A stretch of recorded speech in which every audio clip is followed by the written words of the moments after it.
Bikram, thank you so much for coming on. And why don't you start off by telling everyone a little bit more about who you are and what you do? Thank you, Adam, for inviting me onto the episode.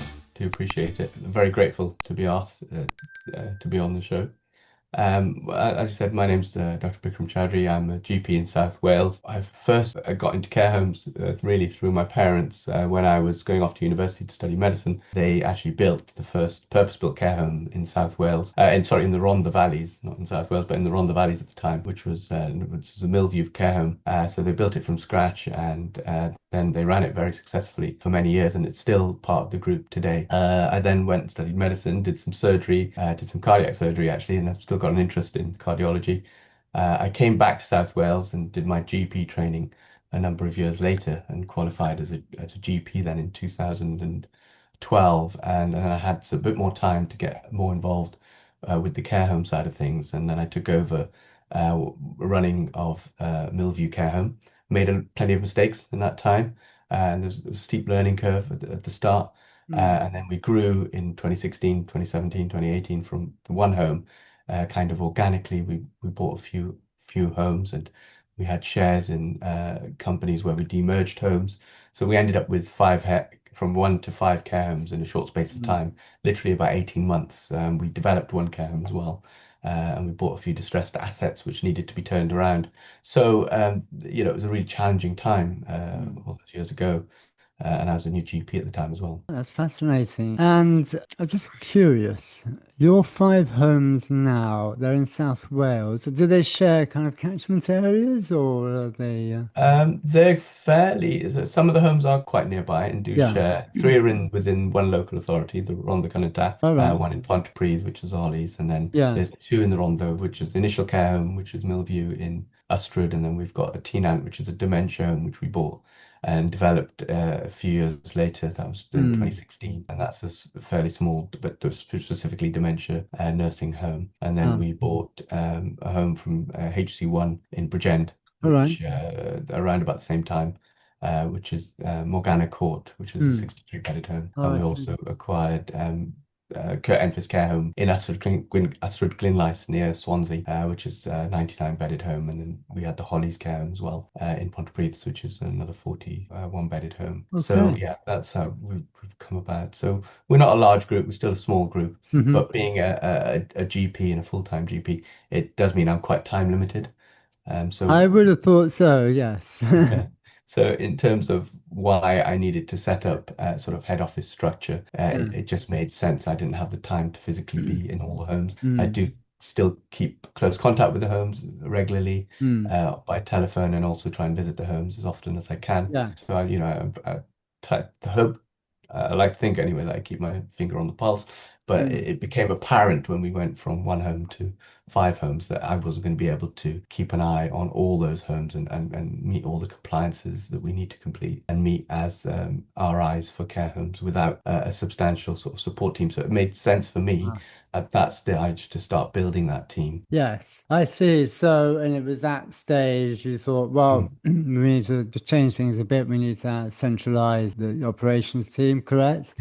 That's Um, right. so and then so how did you go about thinking about this? Did you have advice? Did you have a like a I mean a mentor, or did you like glean all this information and how to go yourself? Tell us, Uh, share about yes, I how did you have went some about this. advice and support. I mean, I had my brother-in-law at the time, Avnish Goyle from Hallmark Healthcare. Yeah. He's been very successful, so he was available to help me in the early stages, which I'm grateful for. But yeah, I said I made mistakes along the way, and I think a lot of it was trying to think about what I needed initially, which Mm. was a sort of overall operations manager to oversee perhaps some of the duties that I couldn't always do.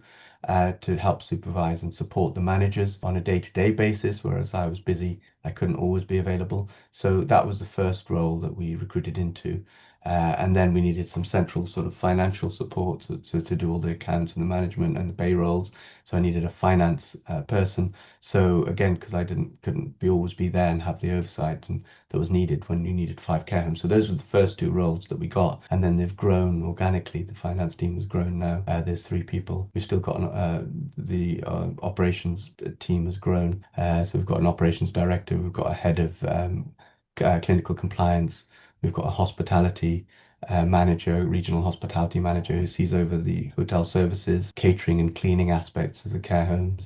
We've got a centralized activities person as well who oversees the activities program. And then we've got in-house and centralized maintenance as well. So building maintenance, health and safety compliance, and a lot of the sort of fire safety compliances. And now we've also got inspections for hoists and electrical safety. We're bringing as much of that in-house as possible from that head Yeah, I office team. see. So you are officially the MD, and then you have an operations director and a finance director. That's right. Yeah, yeah, And I then the see. clinical compliance side and Clinical. Yeah. clinical aspects. So there's about 8 or 9 people now as part of the sort of Ah, I central see. support head office Right. team Okay. Got it. Got it. amongst the homes. So that's grown.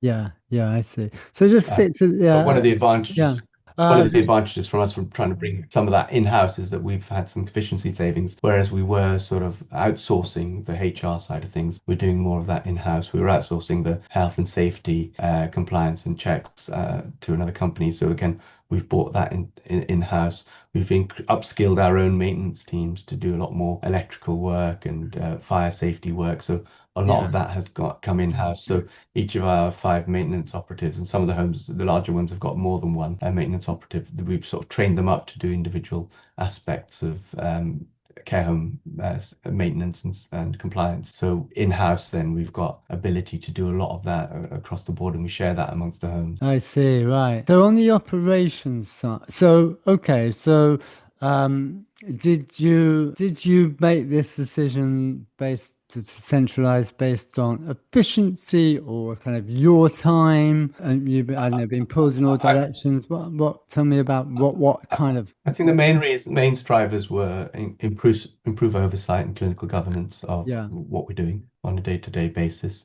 Additional support for the managers yeah. in the homes because they're very busy. So we've got Mm, additional support. People come in and help them support them, and efficiency savings as well. I mm, mean, obviously it's a cost to employing people. You've got to get the right people, and yeah. again, that's not always been. That's another challenge because if you've got the Mm, wrong people in those positions, then you can actually make things worse. So yeah, mm. you've got to select the right team, and again, that in itself is a challenge. But yeah, you can get efficiency savings, and overall, it will be cost effective. And if you get better compliance and better, then hopefully you're going to improve your environmental health reports. We've got 5 stars in all our kitchens now because of the centralized hospitality support that we've put in place to go and help support the chefs, make sure we're doing everything as we should be I to see. support the kitchens. So yeah, Mm, we've got that. So across the board with compliance now that we are getting ratings in Wales for care homes, we're minimum we're aiming for is good amongst all the categories, and hopefully we'll get some excellence as well. But that's what we're looking to get, and so that's the target I've set for our centralized team and for our managers to say that this is what we should be aiming for and this is what we hope to get. So if we all work together and we help them support each other, then hopefully we're more likely to be able to reach those targets. yeah, I see. So previously, then before this centralized effort, it was you, your managers, and outside support, third party support. Is Yes, we had a that couple correct? of companies that were coming in Yeah, to help us. yeah, yeah, right. And we sort of learned from them really and tried to bring in what we can in-house safely, Yeah, train up our own staff. yeah, yeah, I see.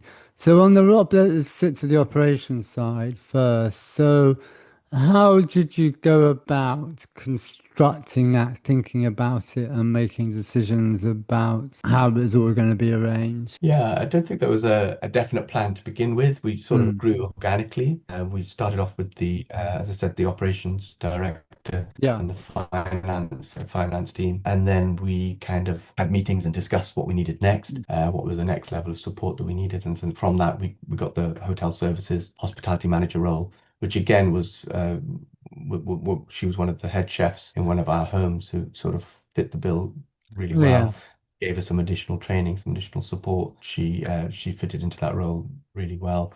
So that was probably the next role. Then we had maintenance, the sort of regional maintenance support that we needed. We needed some additional checks within the homes to make sure our handymen were performing all the health and safety checks and the compliance checks that should be done on a weekly and monthly basis within the homes, and we needed oversight of that. So then Mm. we promoted one of our what we thought was our best handyman at the time in the home. We call them maintenance operatives now. To that role, we gave him a lot of additional training and support as well, and he's really excelled in that role. And he's got a small team below him now and we can utilize all our maintenance operatives if needed Mm. into one home for a week. And they've recently done that, and we've gone into one of our homes and refitted the whole kitchen in the space of 2 or 3 weeks. The company saved a lot of money by doing it in-house, and it was done much more efficiently and very well organized. And it actually went really, really well, much better than I could have expected. All And I think right. if you got an outside company to come in, it would have cost probably twice as long and been much more difficult to Yeah. organize all of it. So yeah, we've done some fairly major works to our homes now by bringing them all together and working together as a team, and they get on really well together. They have their own events and days out, so that sort of team and ownership gets built into that. Gets baked in when you've got a good team like that and you've got a good leader leading it up. So yeah, that was the next thing. Then more recently, we brought in HR, so we had an outside company doing all our HR. So again, we've learned from them. We've trained up one of our own staff members, done all the relevant qualifications to become a fully trained HR representative for the care home. So we Mm. brought that in house. And the last thing was the activities. We've got an activities regional activities and person who ensures that the sort of activities program within the home, the lifestyle programs within the home, are up to scratch and helps recruit the lifestyle team. And our lifestyle team has actually gone bigger and bigger over the last few years. So it just reflects the amount of activities that are going on in our homes now. Mm. I see. Interesting. So essentially, if I'm just hearing this correctly, and I imagine it freed up some of your time, correct? Would I be right to think that in terms of just Yeah, I think it's thinking given me time and being hands on? Yeah. Yeah, it's given me a bit more reassurance and a bit. It's given support for me as well. If there Yeah. are any issues that come up, then I can liaise with Mm. clinical compliance. If it's a clinical issue, manager who will then support the manager on a day-to-day basis and feedback to me. Any issues with HR, again, I've got a direct link. Everything goes through the operations director and then to me. So but I've also got communications with them as well on a one-to-one basis. So Mm. yeah, it's made the team bigger, but in Mm. many ways, I think I've got better oversight of what's going on in the homes on a day-to-day basis now because of that Yeah, structure I that we've see. got. Yeah. So you have oversight, your support, benefits, better oversight, you're correct, Yeah, support for yourself, and efficiency. So it's like, improved compliance. and improve compliance. So, Yeah. and do you feel that this is something that you could have maybe have, now you've done this, could have done before, or do you feel that when you did it was about the right time to do it? Yeah, I think because we grew quite quickly in a Mm. short space of time, we had to put those structures in place fairly Mm. quickly. I think if we'd grown more organically, there might have come a time, perhaps after 2 or 3 homes, where I'm thinking, right, I probably should start thinking about it. But Right. we went from 1 to 5, so we kind of had to start doing things fairly quickly in terms of Yeah. setting up that central support office. I think if I was growing more slowly, I may have, I don't know, it's hard to say. Hypothetically, I may have waited probably about 3 homes, I would have thought would be a time for Mm. me, being as busy as I am with my other role. If someone's full time as an RI, then they may be able to wait longer. But I Yeah. think even as a full time RI with 5 homes, and I was geographically not that far Mm. apart. I mean, I had visited all the homes in the day. It does take the whole day if I was to go to every home. By the time you drive around and you spent an hour or two going around doing your reg 73 visits, it takes a whole day. So I tend not to do that often because it's a long day. I'll go to one home and then a week later I'll go to another home and do my visits. But yeah, it can be done in one day, but it's a task, and that's just with 5 homes fairly close Quite by. I relatively think if close. and Yeah. most operators have got homes that are more dispersed than that. Yeah. Yeah, so I think the more you got to look at how far away you are from your homes, how often you can get to visit them, how Yeah. busy you are in your other roles, and then make a decision, right? Okay, I probably need some additional support here. Yeah. And having now done it, is there anything that you feel you've learned from it to kind of perhaps mistakes or going slightly wayward on it? Anything that you've learned that perhaps you would have done a little bit differently if you were going to do it again? Yeah, I mean, I think one of the things that, and this is a really difficult one because there's no right or wrong, is we Mm. tend to, because we are still quite a small group. try Mm. and promote from within as much as possible. Right. And we've had a lot of successes doing that. But we have also had some bad failures from that. And you can Mm. promote to failure. So you think someone's good, you keep promoting them, and eventually they'll reach a point beyond their means where they're just going to fail. And you may then lose a staff, potentially a good staff member. But Mm. yeah, whenever we first started centralizing, one of the operations directors at the time wasn't the right person. I promoted her from within the organization, thinking that she would be, and she'd be a good fit because seemingly did well as a manager. However, she wasn't right for the role as operations director, and that came to light perhaps after I think she'd been in post for about a year, and I did Right. an exercise where I asked the managers for feedback for their appraisal and supervision that was due. And the feedback I got back was quite universal and quite damning about the operations director, unfortunately, Mm.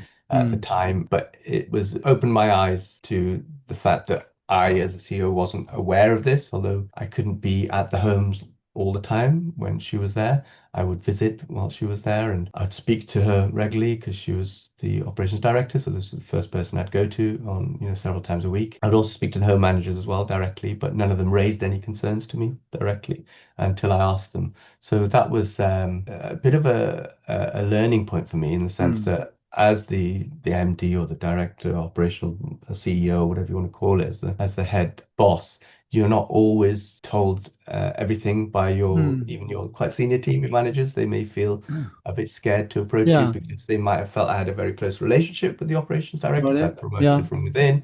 And therefore, if they were to say something that she wasn't behaving appropriately Mm. or wasn't Mm. acting in the best Mm. interest of the company, then it might damage my relationship with them, or it might, I think they may have felt threatened by saying something about their immediate line manager. And I think it's important as CEOs that we do get that feedback from our, not just from our senior team, but also people lower down in the organization, Mm. managers or people working on the shop floor. So that was an important lesson for me is to get that feedback. And when I do visit the homes now, I do ask, as many staff as I can of what their experiences is of the management and the manager as much as possible, because that was a very eye-opening experience. And we had to change the operations director on the back of the Mm. feedback that I Mm. received because it was I quite see. universal and quite damning for me, it was the surprise really that I hadn't expected it. Yeah. At least you found out, so, and you found out as we were actually talking from at the top of this episode about, you asked a question and that's when you found out. Yeah. Yeah. Yeah, But sometimes because you others don't. have been there. Yeah. Yeah, you won't know until you ask the question. Yeah. So, Yeah. do ask that question of your staff and Mm. your various tiers of management in your organization. Mm. Don't just speak to the top. Make sure you're speaking lower down, Yeah. and get Yeah. that sort of universal, holistic picture of Mm. what's going on and what they feel is going on. And Mm. what was particularly convincing in this case was that the feedback was consistent. We had five managers at the time, and there was consistent feedback again about the operations director. Um, Mm. so I don't think you can ignore that information, and we did act on that, and she left that role on the back of it. Mm. And Mm. I think, and if I hadn't done that exercise, she might not, she might still be in position and possibly damaging the organization. So it's important to get that and act quickly. And I think that's second part of what I want to talk about is where